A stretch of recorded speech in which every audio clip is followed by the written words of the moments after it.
Hello again, and welcome to the Break the Twitch podcast on minimizing distractions and doing more of what matters through minimalism, habits, and creativity. I'm your host, Anthony Ongaro.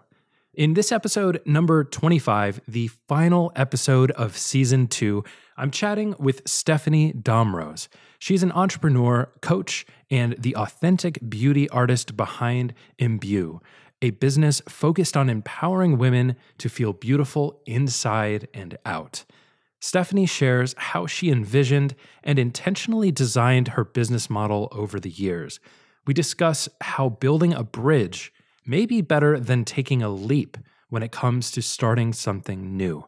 We hit on decluttering and the process Stephanie went through to declutter her entire life and pretty much start over, how possessions aren't necessarily bad, from her daily routines, fitness, creativity, to mindset work that Stephanie has done. This episode is sure to get you envisioning ways to choose your own story. As we close season 2 of the podcast, I want to give a hearty thanks to all of the Break the Twitch community members, the members that make this podcast possible, specifically to do advertisement and sponsor free. In exchange for supporting our work here with the podcast, we give you a bunch of beneficial things, including a 20-minute coaching call with me, 168 plus days of audio courses. Those are 3 to 5 minute daily audio episodes that you get to listen to help you set an intention for the day. And there are all sorts of different topics and courses that you can choose from. There is the Slack community where we gather online to ask questions and discuss different topics and more. There's a ton of stuff to check out, and you can see it all at breakthetwitch.com/community. So go there, check out more information. We deeply appreciate your support. And finally, I have just one more ask, and that is, if you've enjoyed this podcast or any specific episodes of the podcast, please do take a moment to just go on Apple Podcasts and leave a review. It doesn't matter if it's on Apple Podcasts or the player of your choosing, but reviews are hugely helpful, and it would mean the world to me if you took a moment to do that. Overall, I really just want to say thank you from me and Amy, the producers of this podcast. Thank you for listening. Thank you for watching on YouTube, for leaving comments, for sending emails of support to us, saying that you appreciate our work. It really does mean a lot to us as we work to produce intentional media, things that help us change our lives for the better, share diverse opinions and ideas and strategies about all these different things. Thank you for listening. Thank you for sharing these episodes. And thank you for being a part of the Break the Twitch family. I really do appreciate it. And with that, I would love to share this conversation that I had with Stephanie. So without further ado, let's go ahead and start the show.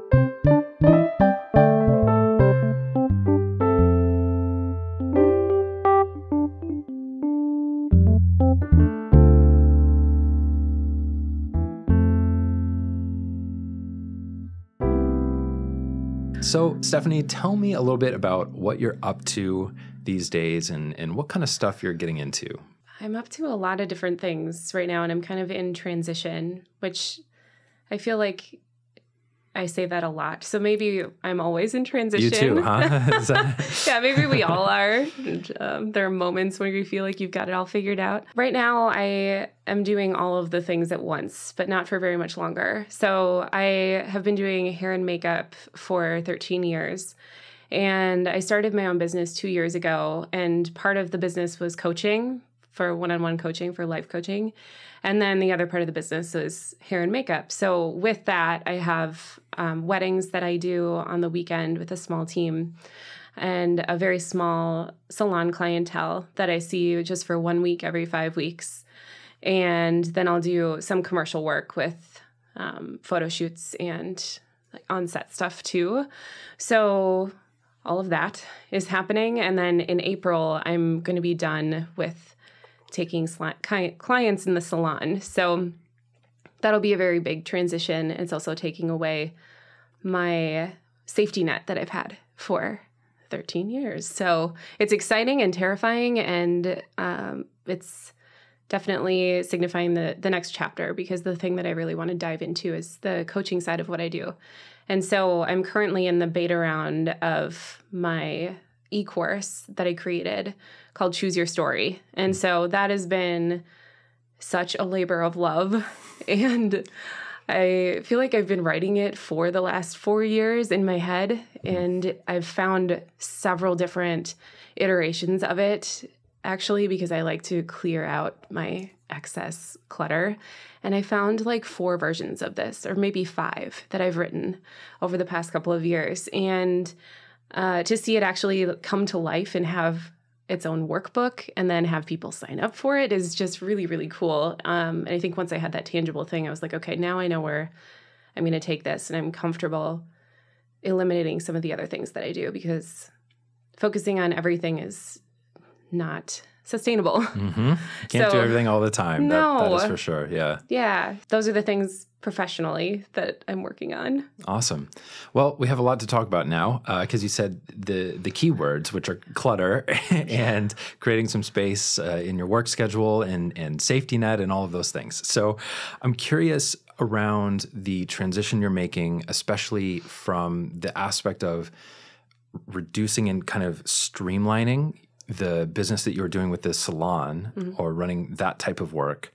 And you really, sounds like you set that up in a very strategic way so that you could start focusing on some other things. Yes. What was the catalyst that caused you to start doing that? I realized that I had hit kind of a ceiling where I was working. I was working for Jute Salon. They're wonderful, and I absolutely love them. But I had hit a spot where I had explored all of the different avenues of working for that company. And with that type of work, the more hours that you're there at the salon, the more money you make. And so there's that direct correlation of like, well, if I want to level up here, I can work 10 more hours a week or 15 more hours a week, and so it's sort of like, where does that end? And how am I able to conserve my energy at the same time and still feel like I'm moving forward, because progress is really important to me. And so when I was thinking about starting my own business and what that might look like, I realized that if I just had a small amount of my clients who wanted to keep seeing me, and I only saw them for 1 week every 5 weeks, so I have them in on a rotation. Some people get their hair cut every 5 weeks, sometimes every 10. And I started doing color too. I realized I could have all of this open space and free time to create this other thing. Well, first to explore this other thing, because I didn't really know exactly what it was yet or what it looked like. But with the way that my energy was being used at the time, I didn't have the mental space to really discover what was there and pay attention to what is there. And so I needed to create that. And that was the catalyst. So what was the very first thing you did? Was it literally calling a bunch of clients, or like blocking off your calendar? How do you actually take action on that process? Yeah. The vision is the first step. And I use this with my coaching clients too. And it's in my course. There's actually a free guided meditation that you can use for this. But if you're not clear on what you want and how it feels to get there, or how you want to feel, really is what it comes down to, it's really hard to decide anything, to make any decisions. And so once I saw that I wanted more space in my life, I wanted more freedom for creativity, I wanted more financial freedom, and I wanted to call the shots. I wanted to have my own business. I didn't want a boss anymore. So once I had that vision first, and then secondly, once I allowed that to be okay, I was able to take those steps, because there's this is something I was just talking to someone the other day about. When things in our life are otherwise good, I was making a good living. I worked for an amazing company. I had amazing clients, still do, but when I was there, I did. And a lot of them, and they were very, very loyal. It's hard to admit and take responsibility for the fact that you want something different. And so when you can acknowledge that and then allow yourself to go down that path, then you can really start taking the steps to get there. So it's the non-tangible steps, the imagining and the emotional work that were the catalysts. Isn't it amazing how a lot of the time it's easy to look at these types of things that we need to do, like the process, right? And so much of it can be completely intangible. So much of growth and so much of getting to the next step is, like you just said, being okay with it. That was huge for me, just realizing that is an actual real step. Yes. Is like, I see this vision for myself, and then actually this is a real thing that I can do. And just because things are okay now doesn't mean that it's not okay to pursue that. Yes. That's huge. Yes. Yeah. And only once you can get there mentally can you take the actual steps towards, like the physical steps, like you were saying, towards what it is that you're trying to create. You can schedule the things that you need to do. You can clear the spots on your calendar. But if you emotionally can't get yourself there yet, it's really, really hard to stay on task and really get to your goals. Mm-hmm. Once you found yourself embracing the okayness, like already being okay, but wanting something more, wanting growth and something different, what was the next part of the process for you? Because so many people, I think, get stuck in that place. Yeah. So for me, the next step was looking at people that I knew or friends of friends that I knew who were living the life that I wanted to live. And so I reached out to these people and said, hey, I'm thinking about taking a leap, doing something different. Do you mind if I ask you a couple questions about it? And I ended up connecting with people that I haven't talked to in like 10 years in some instances. And it gave me some new perspective because I didn't know what I didn't know. I didn't know how to get from where I was to where I was going. I just knew that that's where I was going to be. So by hearing other people's stories about how their outcome looked, I was able to put together like, okay, I could do it this way. I could do it this way. These are my options. So there's a research phase where you have to kind of get out there and be like, okay, what are my options? What feels good to me? What works with my life and my vision? Because going and doing exactly what someone else did isn't the right thing either. But you have to explore a little bit and let that be okay. And also let it be okay that you might explore something for a little bit and then completely reroute, which I also did in the couple months between when I made the decision and then actually left the salon. So the rerouting, the testing and rerouting is a big part of this, I'm sure. What was an example of one of your reroutes? When I was still at Jute at the salon, I had this vision for being a coach full time. And so I started blogging about coaching while I was there. And my plan was that I chose the date and that I would be done by that date. And I would just do freelance makeup and hair and have my coaching business, which was awesome. And that's actually the step that I'm taking now, 2 years later. Mm-hmm. But what I realized very quickly is that I would be putting a lot of stress on myself to figure out what the coaching business would look like right away.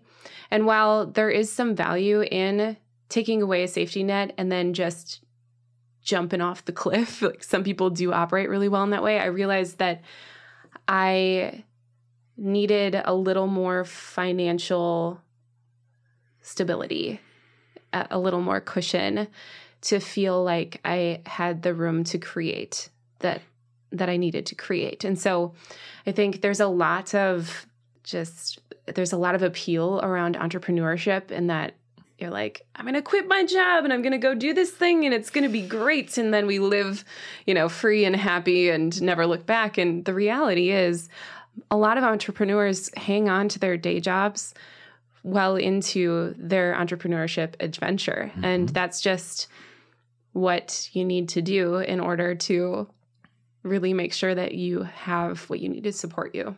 Yeah, it's an interesting process of going through the build phase. And it is amazing that it's easy to read like Entrepreneur Magazine or any online blog at this point around entrepreneurship and business, making money online or this kind of thing, and feel like it's so glorified, like the laptop lifestyle and all this other stuff about what it means to be an entrepreneur these days or do this kind of thing. And I have a friend named Jeff Goins who writes. He's a writer, author, and he writes on his blog about writing, how to write better and explore creativity in that way. And he always says, don't take a leap, build a bridge to your next thing. And at first, I definitely took a leap. When I left Nice Ride, I didn't really have a full plan of what it would look like, and there was definitely a leap there.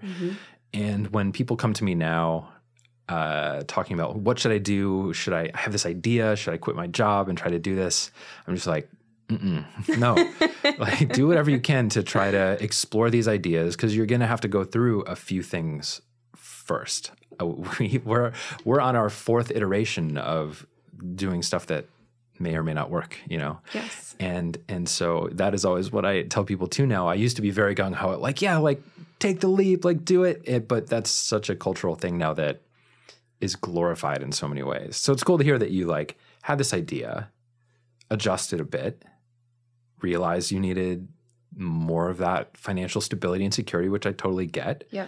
And now 2 years later, you're like reigniting that sort of movement or that vision around that and doing that. Yes. I think one of the things that was really important for me too when I did reroute was that there was a part of me that thought that because I was rerouting, that I was saying no to my dream and that it meant that I was never going to get there. And that's not true. You get to choose if you're going to get there or not. And so I had to come to terms with that a little bit and then really give myself the space to create the thing that I wanted to create in the way that I wanted to. And the reality of it is, just as you said, most things are in process all the time. It's really easy for someone to look at something once it's done, or maybe look at Break the Twitch now and be like, oh man, that's awesome. And that he probably just put that together and it's always been the amazing thing that it is today. And the reality is that everything is always in process and you're always changing it because that's the only way that you continue to grow. So you have to allow yourself that space and that time, and that takes a little compassion. For sure. And thank you. And all of the things that come into the process of building something, and the fact that online it's easier to kick over a sandcastle than it is to build one for yourself, and that whole thing of the comparison trap that you can fall into, because online especially, again, going back to that space, when you, even on a personal Facebook page, you share something, there's a quantifiable number of likes that thing gets, a quantifiable amount of interaction, and you might not be measuring it like a business in that instance, but you notice. Yep. You notice how many people are looking at your stuff or responding or care about what you have to say. And in a broader sense online too, it's even worse if it's a business or if it's like something you're trying to grow and really make into something that you believe in. It gets tricky when you can quantify everything so much, and it's so easy to compare when there's just direct numbers to compare to. Yes, because your heart is wrapped up into it. So many entrepreneurs or creators, right? So that comes from inspiration. That comes from you, your spirit. You create this thing and then you're like, this is me, in this other form. And so there's a certain level of having to take the emotion out of it and look at it as this is the business that I'm creating. Let's look at the analytics to see how I can grow it, where I need to reroute. And really, I've found that if I make it less about me and more about how I can reach the people that need to hear my message or how I can help people better, then it's less about me underperforming in some way and more about, okay, I need a new strategy to make sure that the right people are hearing this message. Yeah, total paradigm shift Yes. with that perspective, Yes. obviously changing and that kind of thing. Those are really important things around just even stepping outside of the whole entrepreneurship realm of just the day to day. I've been thinking a lot recently about just paradigm and like how we perceive things that are happening and what actually might be happening. Yeah. This is something I've been thinking about. It's kind of off the wall a little bit, but have you ever had the experience where you're driving and someone like kind of cuts you off or honks at you and you get mad, you're instantly angry, and then you're driving and then you look in the driver's seat and you see that it was your friend. And what happens? You're instantly not mad anymore. Yeah. Because the paradigm shifted. Right. And so often I think we go through our lives in a paradigm of creating a story that doesn't exist. Yes. And which perfectly ties into choose your story. Totally. Oh my goodness. Totally. And so more and more I'm trying to find awareness around my own perception of what story I'm telling myself Yes. in this way. What's interesting about that too is that you were in a reactive state there. Someone cuts you off, knee-jerk reaction, and you're mad.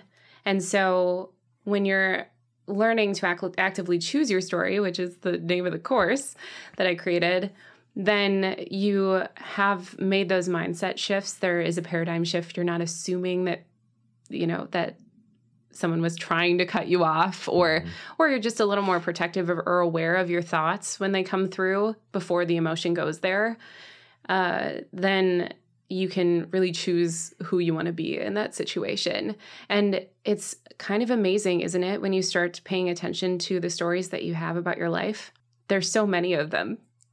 And it's not just when you're driving, right? There are stories about your life in every room of your house, in the outfits that you wear, in how you choose to show yourself on social media. You're choosing to be present in your world in a certain way. And there's a lot of power there too if you learn to choose to show up in the way that's getting you to where you want to go. I follow you on Instagram and I see that you talk about beauty a lot, or the idea of beauty. And I know that you're making people physically, more beautiful, like for their special events, for productions, you're doing certain things. But I feel like it goes a lot deeper within the context of what you're talking about. Would you mind giving me some of that context and telling me more about what that means to you? Yeah, absolutely. That's a really good question. And I've actually had a love-hate relationship with the word beauty and beautiful, because I think that one side of it can be very superficial, and that a lot of people use their beauty routine as a way to cover up their insecurities and present themselves in a way that's not necessarily authentic to the world. It's more of a mask that we wear. And so my mission with beauty is a little bit more to use it as a way to express yourself authentically. And then also, I tell people this all the time when I'm doing their makeup, I can only accentuate what's there. Makeup, I'm not putting masks on people. I do natural makeup. And some of the makeup I do for runway shows and stuff like that ends up being more dramatic, more artistic. Sure. But for the most part, it's bridal makeup or for photo shoots. And this is me accentuating your natural features, your natural beauty.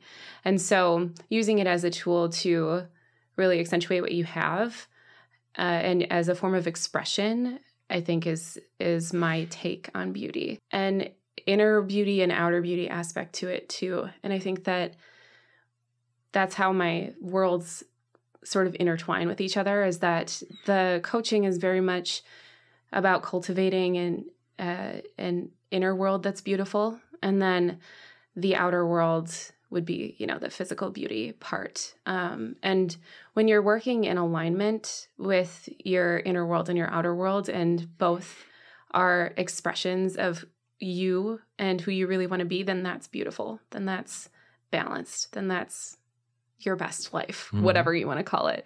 Yeah, it's funny because in the language of Break the Twitch, we talk about aligning action with values. Yes. And aligning the things that actually show up day to day, what you're doing with the things you hold most deeply in terms of what you care about. Because it's easy to feel like family's really important, to say that these things, health or different things, are really important, but have the little things you're doing every day not really line up with that because of the Twitch, right? Yes. And if I hear you correctly, like aligning that sense of inner beauty with how you feel outwardly and what how you're expressing yourself is obviously very similar in that way. That's really cool. Yeah, I love how you explain that too with Break the Twitch, and that's very close to what we do in the Choose Your Story e-course too. Is there's a values segment very early on in the course, and then everything else from there is what we build on, and then figure out how to use it as a filter for your experiences so that you're creating things that are actually meaningful to you, and then also expressing through those values. And I think that all that stuff is connected. We just maybe talk about it in a different way. Mm-hmm. As you were going through and creating the course that you made, how did you discover and lay out that process? Was that from something that you directly went through and had to find that self-discovery of the process to get yourself through? Yeah. I was a very unaware person at one point in my life.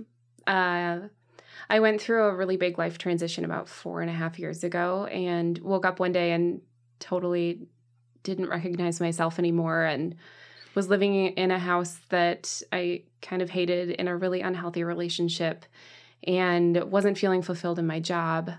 And I looked at myself from the outside and wondered how I had gotten there. And started this process of kind of pulling away all of the crap. Can I say bullshit? Yeah, you could say that. Pulling away all of the bullshit from my life, all the masks I have been wearing, all the roles that I'd been playing for so long, because I felt like I'm a rule follower. I like to make the rules now that I'm aware that I'm doing them, but I had kind of painted myself into this box of, this is who I need to be for the other people in my life. And this is who I'm expected to be. And so that's what I'm going to do. And so when I realized that I had a choice, and I was choosing not to actively make decisions in my life, that was super empowering and also embarrassing, because I realized that I had gotten myself into this situation by being passive. So that was a hard pill to swallow. And I went through this big process of getting rid of everything that I had. I reduced all of my belongings into enough that just filled one room in my friend's house and my car. So it started with clothes and shoes, and then it ended with my husband. And from that place, I was really able to explore and discover or rediscover who I was underneath it all. And that's when I first discovered what coaching really is. And through my experiences with a couple different coaches and therapy and all of those helpful things, I realized that I'm someone who really wants to have a roadmap. I want a tangible, this is how you get from point A to point B, which is not how life works. But I was like, that would be ideal. So if I were to, instead of living in, because I was still kind of living in reaction, I was like, oh my God, I hate everything. Let's get rid of it all and start over. It's like that sort of, well, you would call it a twitch, right? Knee-jerk reaction. But then I started to think about, how would this look if I were to do it on purpose? If I were to take myself through the process of change, which is what we're all doing all the time, if you're actually actively participating in your life, how can I do that and have a result that's maybe not predictable, but at least in alignment with who I actually am? And so I ended up kind of doing my own self-discovery, and then also just started writing down like what are the activities, what are the breaking apart the processes that were going on in my brain. What did I have to go through to get from here to here? And it's been rewritten. Like I said, I've had like 4 or 5 iterations of it over the last 4 years, and I'm sure I'll continue to modify it. But what the result ended up being was this course, and it takes you through the process of intentional change. And the result is that you choose your story. Your story isn't happening to you. And it's a tool that the activities within it, I use all the time, like every day. So it's a very real process. And so that's kind of how that came to be. Mm-hmm. I appreciate you sharing that and part of the process that got you through this. And I have to ask, you decluttered a lot, and obviously that's on theme.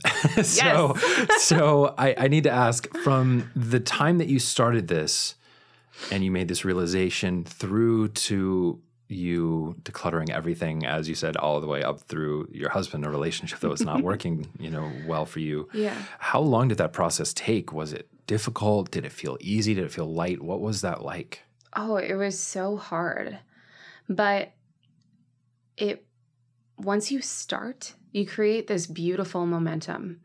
And I ended up, like I said, I like processes for working through things. And so I read Marie Kondo's book like 4 years ago or whatever. And now she's got the Netflix series, which is great. I think a lot of people are hearing the message now that it's being delivered in a new way too. And so I started by going through that process, which probably took a few months. I went hard. So I actually went through the whole house and did that, every possession that I owned within a couple of months maybe. And then even further when I decided to leave my husband. And after that, it was probably another 3 months before I felt like I had my feet under me. There's this discomfort in getting rid of your physical possessions, because I think a lot of times we invest part of our identity in what we own. And so once you get rid of that, then it's just you. And you're confronted with a lot of things that you didn't know were there emotionally. You go through the process of, why did I even buy this in the first place? Why was this important to me? And so that whole emotional experience is really, really heavy, I would say, but then light, because you don't have the physical belongings weighing you down anymore. So that part was hard. And then sitting in the discomfort of not having things, I've talked to several people who've gone through this experience. And when you clear all of that clutter, especially when you do it really quickly, there's this impulse to fill it. You're like, got all this blank space. What do I do with it? And it's very uncomfortable. And being okay with like wherever you are in the process, because I felt like after I went through that clearing process, I was like, okay, I only want things that I know I'm going to like for a really long time, and I'm going to keep them and they're going to be great. And so it kept me from really getting much of anything, because I put a lot of pressure on myself to get the right thing. And that's not great either. And so you got to kind of find this balance for how you want to move forward and what works for you. Yeah. The identity of stuff is something that comes up a lot in conversations and for me. And it's one of the things, in fact, my very first YouTube video I ever did was about how I feel like we take ownership within our identity of the stuff in our lives. Mm-hmm. And it's like we're ripping a part of us out, because we're no longer the person that has this thing or is, I always use the joke, just like a BMW guy or like this. Letting go of those things literally pulls part of our identity away from us. Yep. And we're left bare, naked, it feels like. Yeah. It's scary. It is. And I think that possessions aren't bad. They're tools for expression, is how I like to think of them. And so when you're using them in that way, they can be really empowering, and you can use them as like, this is who I am today. This is who I'm being in the world right now. And if that's BMW guy, that's great. But when things aren't in alignment with who you are and your values, like you had said, then it's time for them to go. It's time for a thank you and goodbye. Mm-hmm. I think that's the biggest thing is we acquire these things because we have a dream of a life that it will give us. We have an aspiration for ourselves and who we want to be, or we have this image of the roadmap that we're trying to build along the way. And when all of a sudden you realize that that's like not the roadmap, that you picked up the wrong triptych or whatever. Yeah. It's like, well, shit, like now it feels like you're backtracking. It feels like you're undoing a lot of the identity that you created around this stuff. And it's incredibly freeing, but it's incredibly painful too. Yep. The book, the piano, the musical instrument that never got played, just whatever it is, Yeah. And every bit of those things has a story attached to it. And there was the person you were going to be with it. And then who are you without it? Mm-hmm. And a thing that I talk to my clients about a lot is really paying attention to what feeling is it that you're trying to achieve. And a lot of times our things are attempts at feeling something, feeling whatever it is that we think we're going to feel when we have it. And things don't actually create sustainable feelings. Our way of living and our actions do. Mm-hmm. And so I think once you've pulled all of that stuff away, you realize your power in a way too, because you don't actually need that stuff to feel abundant, to feel like you've made it, to feel grateful, to feel powerful. Any of those things, you can feel those things on your own at any time in your life when you choose to. That's the mind game that we all play, and especially like here. I was listening to one of the things, I don't know, one of your videos about the Amazon, the one-click one-click purchase. Yeah, deal, one-click, yeah. And everything is at our fingertips all the time. So it's very, very easy to acquire everything. And so it really takes a whole lifestyle shift to be able to live in a different way. Yes. A lot of the time we have to shock ourselves just as much as the slow carry-alongs that we have from those little purchases, the little things we do. The combination of a credit card and being able to instantly access anything you want is just obviously a very profitable combination for Amazon and for other companies that provide these types of services and apps and stuff. But I found that really you have to just completely step back and reset those impulses. It's like you establish these neural pathways to the thing that's so easy because your brain's like, ooh, I know I don't feel great, and so I can feel better just by doing this one tiny action. It's the path of least resistance, and I don't know what a credit card is. I'm just a brain, and so I'm just gonna do that over and over, right? And so you kind of have to step back and like delete the thing and just not use it at all. For me, that was what I actually did when I discovered my own repetitive nature of those purchases, even though they were small, even though it wasn't like massively driving us into debt or anything. It's like just, it was enough that it added up to so much money over time. Yeah. And I had to do like a complete 90-day Amazon shopping ban where I couldn't even buy something that like, oh, this is a household item. It's something that we for sure need. We use it all the time, every month, but I wouldn't even buy it on there. I would get in the car, I would go get it from somewhere else. Oh, wow. Because literally any amount of using it is still reinforcing that neural pathway again. Totally. So that's literally the thing that I do now whenever I notice myself acting in ways that don't align with what I know matters to me. I'm like, well, okay, cut it out. Yep. Because my brain always wants to find the shortest shortcut to that feeling. And I had to go the other way. So it's huge. Yeah, our brains are so powerful in that way. I talk about neural pathways too in the course as it relates to technology, because our devices are made to be addictive and the apps within them especially so. And so I actually do something just on my own. Almost every Tuesday, I'll go tech-free for at least part of the day. Oh. and turn off my cell phone. And Tech-free Tuesday. Tech-free Tuesday. I like it. Yeah. And I won't go on my computer. It's like anything that's electronic, I just avoid. And it's amazing how uncomfortable it is for the first hour or two, because my brain is like, oh, I have to text this person. Where's my phone? Oh, I forgot to do this thing. I need to just order this real quick. Or, oh, I need to check my Facebook. Like, your brain is wired to go there, like you said.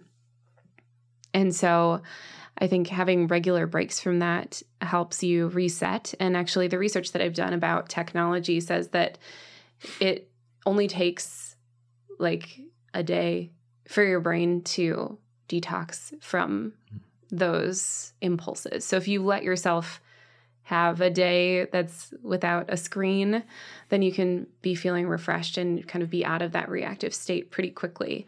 But I think doing things like deleting apps, or I put my social apps on the 4th page that I have to swipe to on my phone, because then by that point I'm out of the impulse and into the, oh, I'm thinking about what I'm doing right now. What am I doing? Why am I going there? And then I can close my phone before I get there. Yep.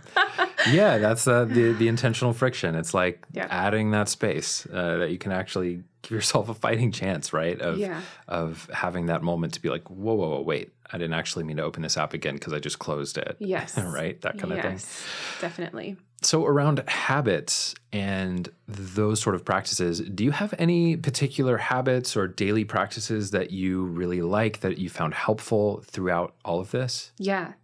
So I have a morning ritual. And back when I first started this, I knew that I wanted to write.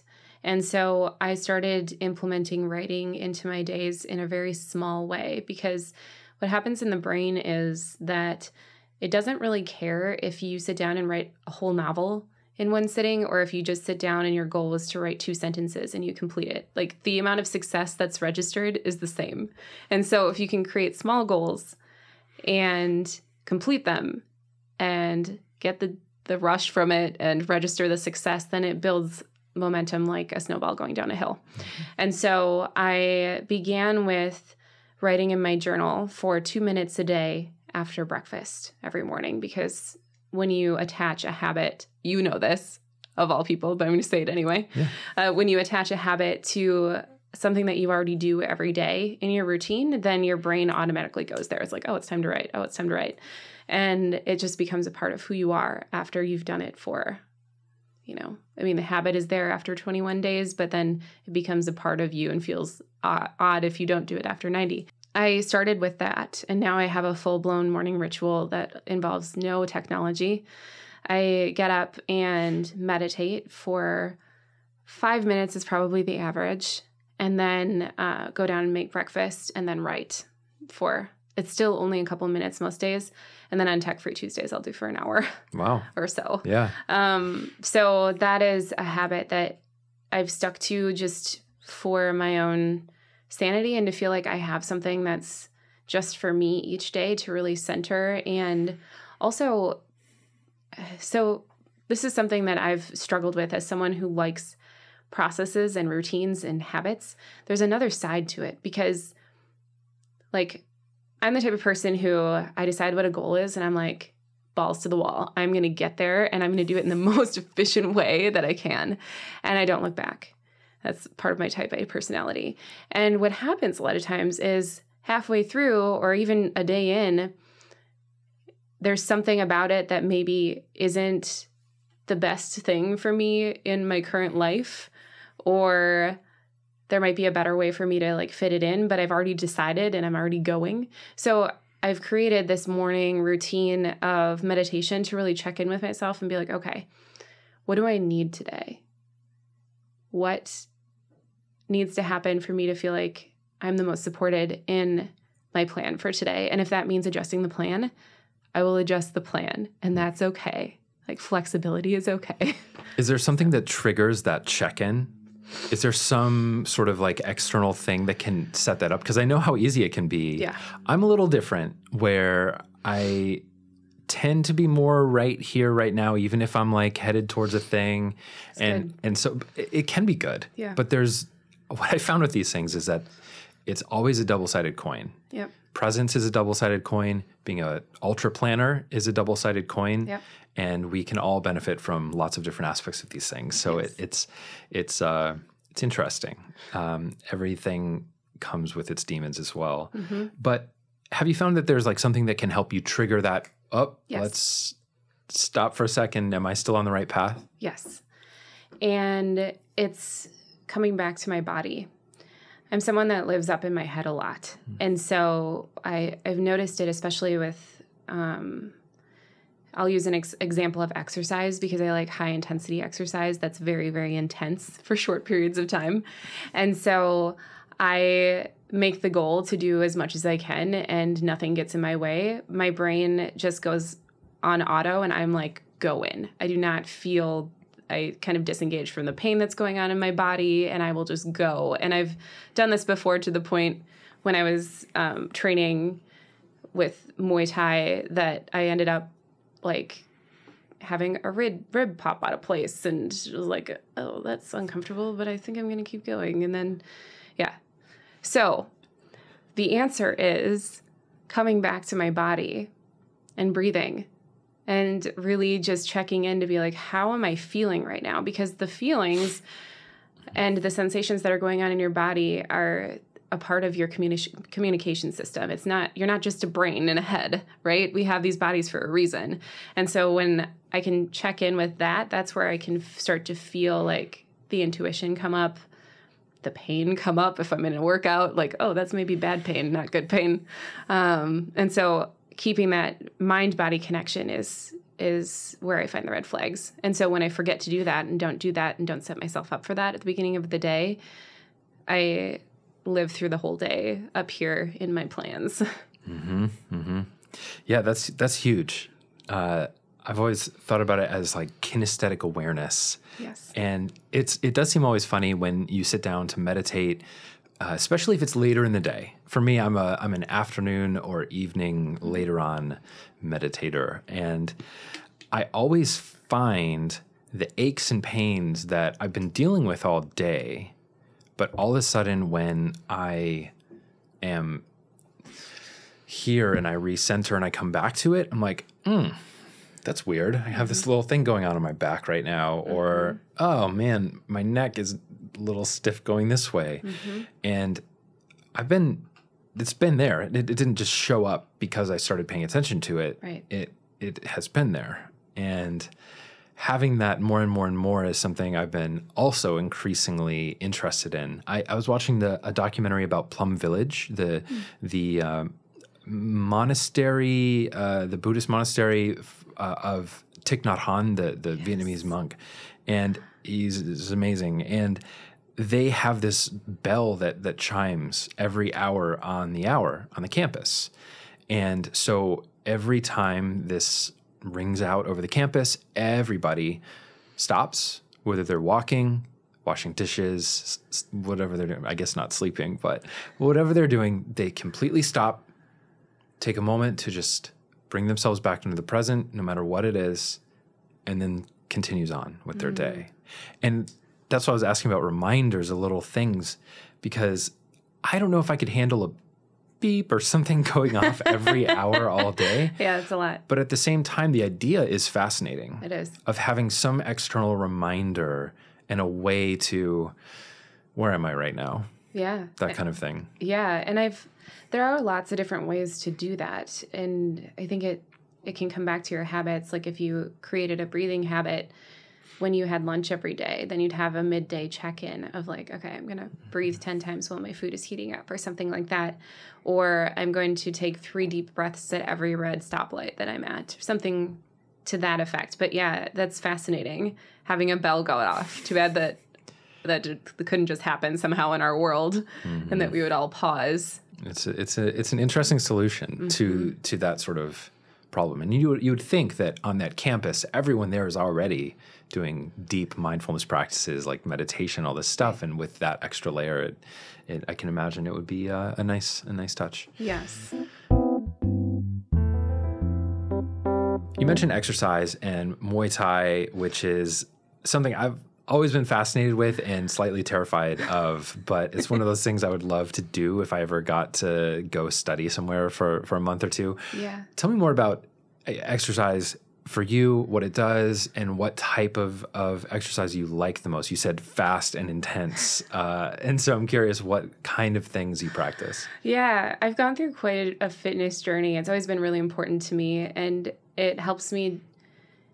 I think it's my most consistent breathing time throughout the day when I'm forced to take deep breaths in and out from exercise. And so I think that's part of why I love it so much. And then also I get really energized from it. So it's always been a really important thing to me. And I've done so many different things with it. I always tend to come back to running. And so I'll be doing the Lake Minnetonka half marathon this year. Wow. And I dabbled in bodybuilding and competed a couple of years ago, and realized my partner still does it, but it's really hard on a woman's body, because your body fat content gets really low, and then your systems stop, and then hormonally you get really messed up. And then also you have to weigh every morsel of food that you have.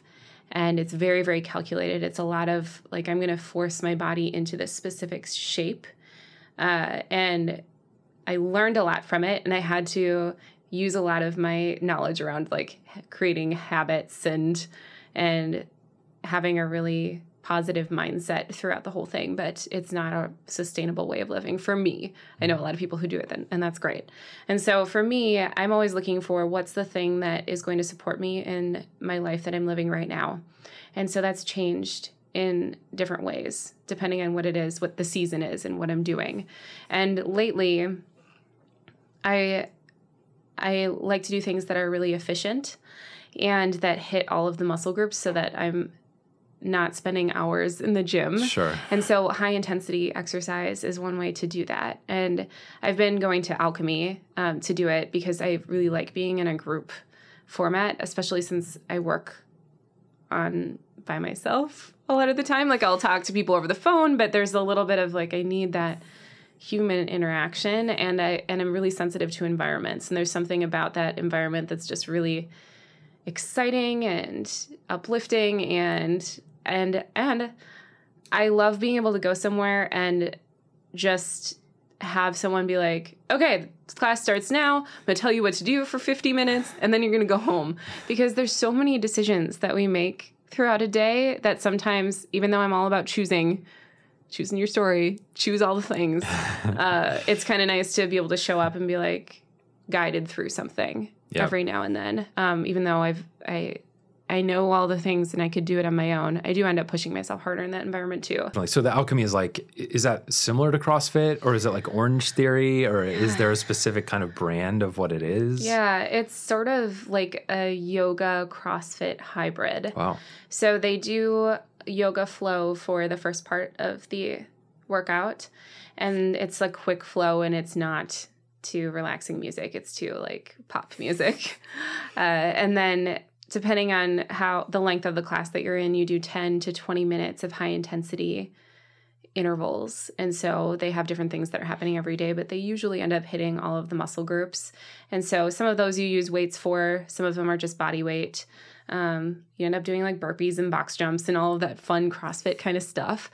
But it's not a CrossFit gym, so it doesn't have all of the CrossFit words and the CrossFit culture as much. It has its very own unique culture.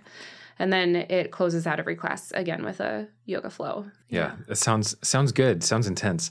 I've been a little afraid of the CrossFit thing, and we had a guest that was very into CrossFit, totally changed his life, and he loves it. And I have taken to doing some of the compound lifts, which have been amazing. I've never done them before. Oh, that's awesome. Up until just this last year, actually, and I've really enjoyed them. And I was probably afraid of them. Like I had benched before, but other than that, doing like squats and deadlifts and other things, totally different, and it's made things a lot more efficient, and I really like it. And I think I'm moving into a place where maybe once we make our move, I'll try to find something that's like a more active or group-based gym, because you're exactly right.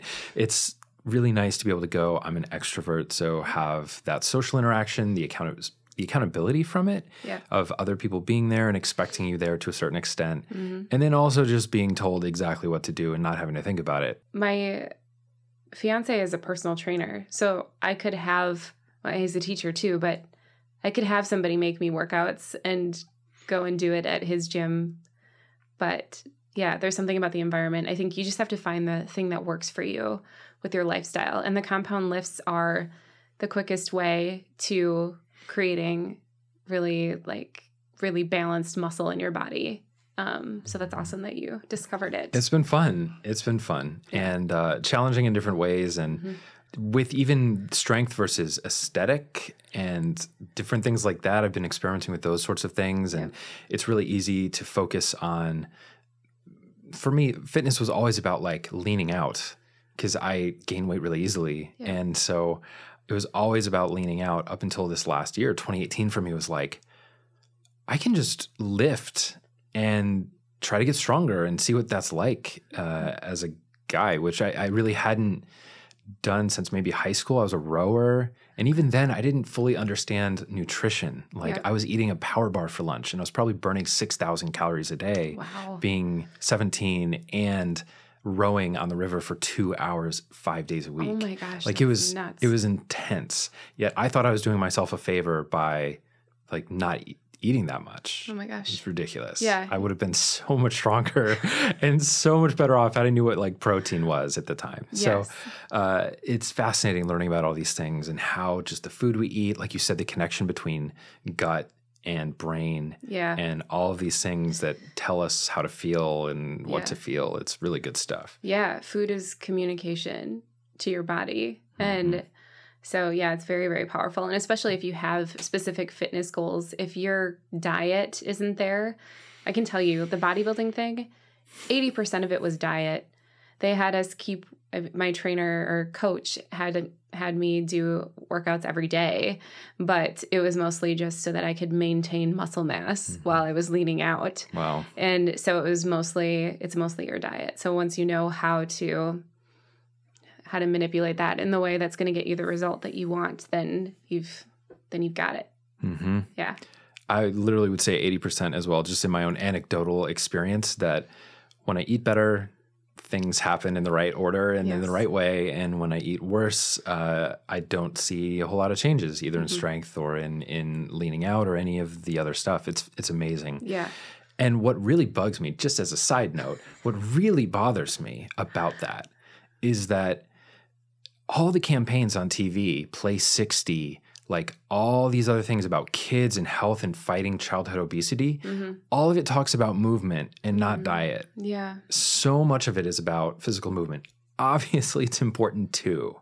Yes. But it's not like literally a cookie being 250 calories versus running for half an hour, burning about 300 calories. Yeah.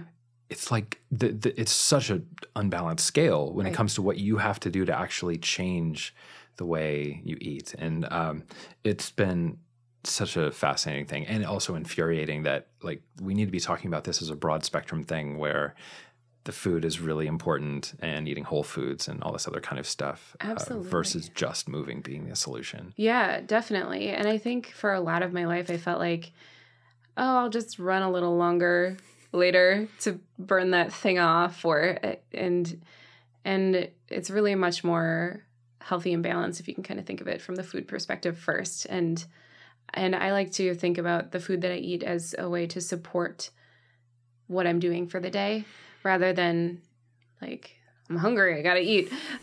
So if I have a workout, like in my purse here today, I'm going to work out after this, I have beef jerky and a banana so that I'm not dying mid-workout. But if you think of it as a way to support you through your life, then I think it ends up being a little bit more healthy. Totally. Yeah, as like fuel instead of just a thing to, That's good. How would you define creativity? Being someone that is doing like creative work and styling and that kind of thing, what does that look like to you? Yeah, I think I would define creativity as being able to be in a moment and allow things to happen.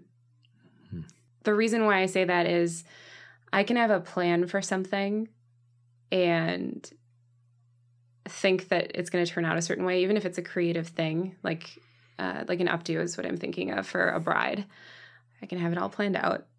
And a lot of times the material that I'm working with, their hair in this case, it's not going to behave in exactly the way that I want it to, or maybe I don't have the right product, or the product's just, with the weather, something's going on that's not what I expected. And in that moment where I have to use the materials that I have to create something beautiful and let that become what it's going to become, that in that moment, that's the creativity. And so I think that you have to create opportunities for creativity in your life. And I think that there's a balance between planning for that and then allowing it to happen. So in my own life, I am very task oriented, especially being an entrepreneur. There's like an endless list of to-dos.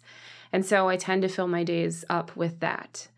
And within those things, there are ways for me to be creative in my word choice in an email or something like that, of like, okay, I can try to make this creative. But when I'm really feeling the most creative is when I have blocks of time in my day that are open, that blank space is happening, and I can decide in that moment what needs to happen. And so in that instance too, creativity happens for me when I'm taking myself out of those patterns, out of the neural pathways, even if I've created them to get a certain result, because that's when your brain literally has to think in a new way. So getting myself out of my routine, out of my comfort zone regularly is how I tend to cultivate creativity in my own life. So Friday, actually, I'm going to an improv class by myself, which is terrifying, but that'll be some forced, uncomfortable creativity, but hopefully it'll end up being really fun. It will, I'm sure, end up being horribly fun. It'll be really good. Horribly fun. Terribly fun. Yeah. It's a funny expression, terribly fun. What inspired you to do that, the improv? Is this your first class? First class. Okay. Yeah. I feel like I always want to be improving and moving forward. And so with a lot of the projects that I'm going to be working on coming up, and one of my goals is to get a couple public speaking opportunities in this next year. I want to become more comfortable on stage, and I love speaking in front of people, which is ironic because I'm introverted, but that just means I need to recharge by myself. I actually do like delivering information in front of people, but I find myself really sticking to the thing that I've rehearsed, and I'd like to be able to think more in the moment. So that's one of the things that I'm doing to get myself used to that situation before I actually need it.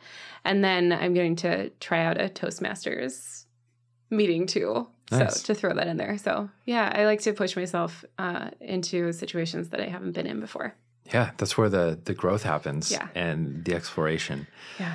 Because I'm in a similar boat. I love doing talks. I love doing presentations in front of people, but the month, week, and hour, and minute before it is just terrible. Yeah. And almost every time I'm like, this is going to be the one where it goes terribly, and I just am not going to be able to, and for some reason I stand up, then it's great. And I love it. And I want to do more of it. And it's a weird mental game, but I myself sort of found this practice of meditating on just a line of simply, I am a talented public speaker. And after that first one, that was just like, wow, that was not good and really authentically terrible. I went through this process of where for, I think, 2 weeks straight, I sat down and closed my eyes and both said out loud and repeated just mentally in my head over and over and over the mantra, I am a talented public speaker. And I didn't believe it yet. And I had to realize that I needed to say it and just say it and say it and say it until I believed it, I guess. And it felt so uncomfortable. I felt like I was lying to myself. But after 2 weeks, I got to this place where I seriously started just believing myself. Yeah. Just said it enough that my brain was like, well, it must be true. I guess I don't know how that works, but it those are must affirmations. Have been. Yeah, totally. Yeah. And it totally worked because the next time that I went to give a talk, this one was for Nice Ride in front of the downtown, like guardians, the amazing people that are in downtown Minneapolis that watch over things down there. Yep. There were about 50 people in a room, and I was talking about Nice Ride. And I felt that pang of anxiety coming up, and I was over on the side, and I just closed my eyes and I went, I'm a talented public speaker. And like instantly, it took me back to every other time I had just been sitting at peace, saying that, affirming it, and I felt amazing. Yes. And I went up, and it was just like I was just talking to a friend. That's awesome. It worked so well. Yeah. So if anyone has a fear of public speaking, seriously, that is my number one thing that I recommend for people. And I've heard improv comedy does amazing stuff to get out of that comfort zone. And for sure. Starts allowing you to just like show up. Yep. And be okay being you. Yes. I always think about this. It's like you wouldn't plan out what you're going to say to a friend when you're showing up to get a drink together or get coffee. No. You're not like, okay, I'm going to ask her how her day was. Oh, and then I'll ask about this. Like we just exist and we flow and we get into this place of conversation, and it can be exactly the same. You know what you're talking about. Yeah. You know this stuff. Yeah. I know this stuff. We've spent our lives experiencing it, and it's a matter of letting it come out in that moment. So I guess, but planning is really helpful too. Yeah. There's a balance. And what you did though was partially planning. So affirmations are the words that we use to describe our world. And so when you rewired that part of your brain to help you show up in the way that you wanted to show up, when you got that triggering feeling that before you had labeled as, I suck at public speaking, this is going to be terrible, instead you were able to say, I'm a great public speaker. And that's planning. That's you deciding, this is how I want to show up. And this is how I want to feel. And I imagine that when you sat down and did your affirmations and you went to the meditation, that you were feeling feelings of what it was like to be a good public speaker. Mm-hmm. And so when you can put yourself there, that's how you create real results. And your brain is so powerful. It wants to be right. And so if you say, oh my God, I suck, I'm a terrible public speaker. It's probably going to happen. But if you can say that I'm a great public speaker, your brain will gather evidence for that and then try to create that for you. And so you did a little bit of pre-planning, but in a way that still allowed you to be in that moment. However, it ended up happening. So that's awesome. It totally worked. And affirmations totally work. They do. I think most often we don't give ourselves enough repetition and enough time. Yes. To really get it in deep. The other big one, the second layer to that was someone asked me during that time, which was crazy, because we were at an event where someone else was speaking, and a friend asked, oh, do you like public speaking? The answer was no, I don't. And I answered, I love it. Simply because I felt like I had to just put a line in the sand of not lying, but to simply embrace that process of being like, if I'm going to admit it internally, I need to also be truthful to it externally. Yes, 100%. Yeah. And so that was almost a second layer on that worked really well too. That ended up being true. Yeah. Because I do love it. And it's just, to me, it's so impactful. Compared to sometimes sitting in front of a camera. It's so different, it's so different. Another one thing that I really want to mention, keep going. That is around this idea of affirmations that I found is really helpful is talking about something you're anxious about as though it already happened. So this is from a guy named Kyle Cease, and who I think I mentioned to you. Yeah, you have. And he will do this thing where he goes, hey, remember that time you gave that amazing talk? Yes. it was so great. There were all these people in the audience. They were just completely captivated by what you had to say. Do you remember that? Yeah. Like it was yesterday. Exactly. And you can build this whole picture in your brain. You're like, oh yeah, already did it. It's good. You step up and you're just replaying what already happened. And that works really well too. Yeah, that's a really good tool. And athletes use that too. They do visualizations of what it's going to look like when they get up to, sprinters, when they get up to the block and when they set up, and what it looks like to go through the finish line first. Like they do the brain training, the really good ones do, so that they can see themselves winning before they do it, which is awesome. That's just you deciding how you want to show up in that situation. You decided what you wanted, you saw what you wanted to feel and felt it, and then your brain created that. And you can draw any reality towards you that you can create in that way once you've decided that that's what you want. And so that's great. Congratulations on deciding that you are a great public speaker. Yeah. And truthfully, there's always work for us in any area, right? We can affirm as much as we want that I'm the best basketball player in the world. And, obviously that is not true for me. Yeah. But there's no reason why we can't just embrace this idea of who we want to become, what we want to get better at. And because thinking we're the worst isn't going to help us. No. So why? Negative reinforcement hasn't gotten you anything that you want, especially not in an empowering way. But it is misguided to think that all you have to do is think things and then they show up for you. Right. You need to do the work. Yeah. But if you're really aligning yourself and taking those steps and saying those things out loud, like that was a really big step too. That's a very important thing to admit to another human being that, yes, I do like public speaking. If you can take the steps that you need to take to get there, then the creation happens. Totally. Yeah. Okay. Well, Stephanie, if you don't mind grabbing a question from the vase, we will have you answer a random question submitted by previous podcast guests. The vase. So fancy.